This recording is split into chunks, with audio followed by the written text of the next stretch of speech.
Bom dia a todos! Iremos falar nessa manhã sobre neurolinguística e linguagem, comunicação, não é? Então, na realidade, a faculdade da linguagem nada tem de trivial. O vocabulário médio de um adulto em sua língua nativa, por exemplo, vai alcançar em torno de 50 mil palavras, codificadas, claro, por cerca de 40 unidades distintivas de som e de fala que nós denominamos de fonemas, tá?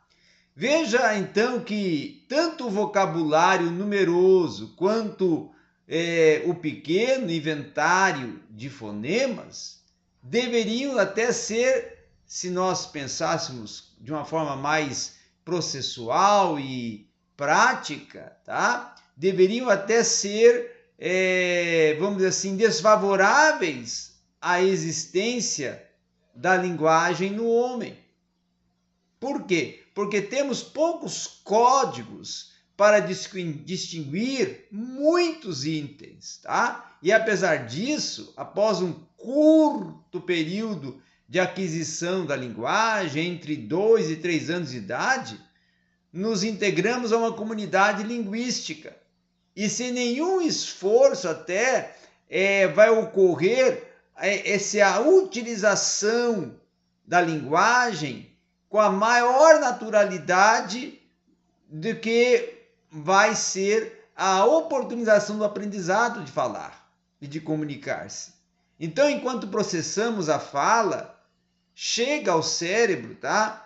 Através dos ouvidos. Então, a fala vai chegar ao cérebro através dos ouvidos. E nós vamos pensar e produzir muitos conteúdos observando até critérios de qualidade de cunho estrutural, tá? Discursivo e contextual. Então, quando fazemos tudo isso, mantendo um fluxo de uma comunicação ininterrupta, tá?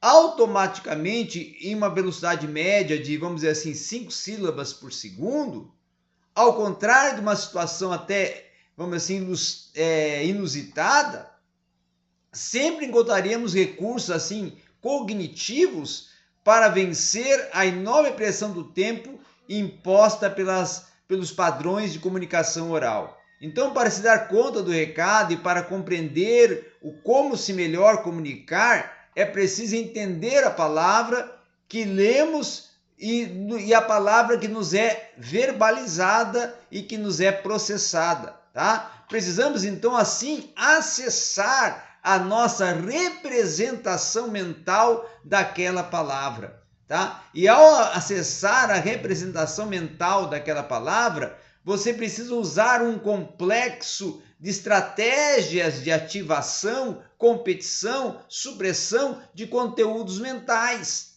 E ao tentar ativar essa representação da palavra-alvo, você precisa ativar outras que competem entre si pelo reconhecimento.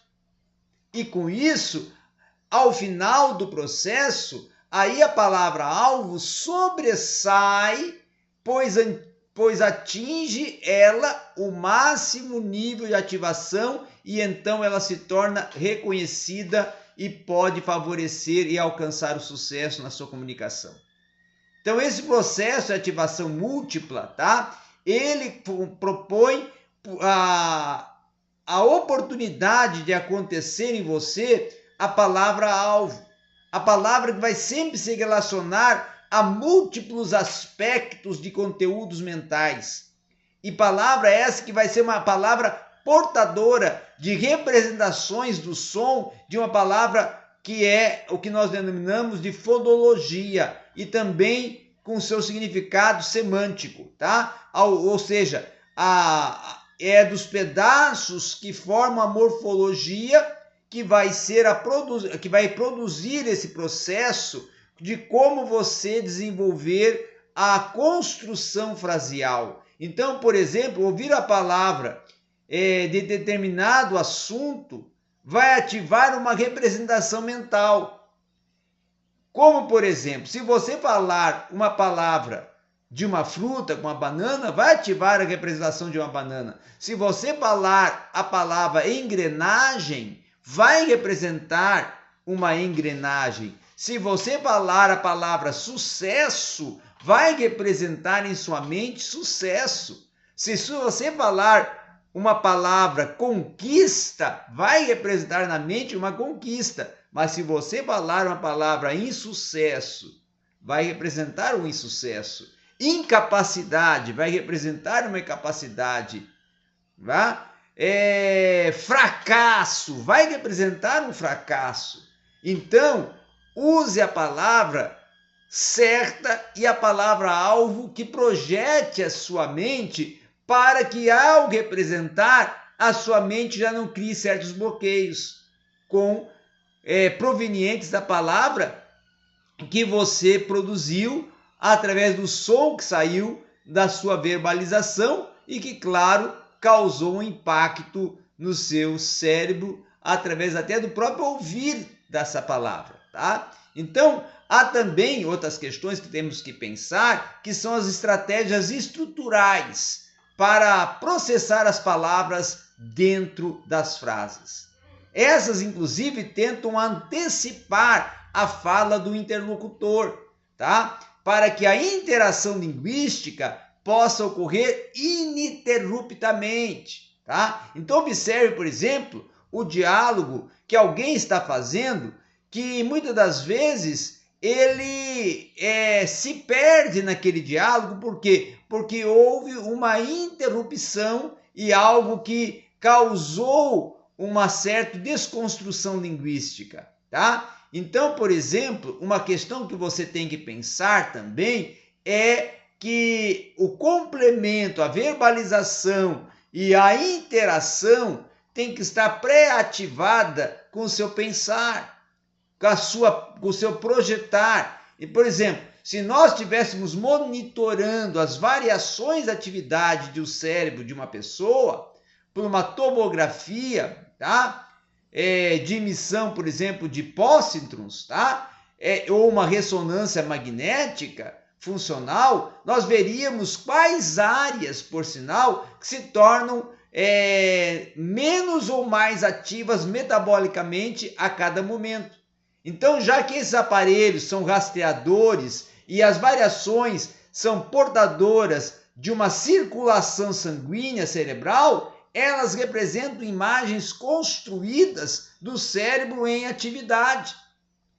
Então, quando Maria ouvisse, vamos supor, eu vou utilizar aqui o termo Maria, mas pode ser João, pode ser Pedro, pode ser Osvaldo, ouvisse a incongruência semântica, ele observaria um aumento localizado na circulação sanguínea das suas áreas frontais e temporais do seu cérebro, que seria uma representação por cores cada vez mais vermelhas das imagens geradas, fruto da palavra e das expressões que ele processou.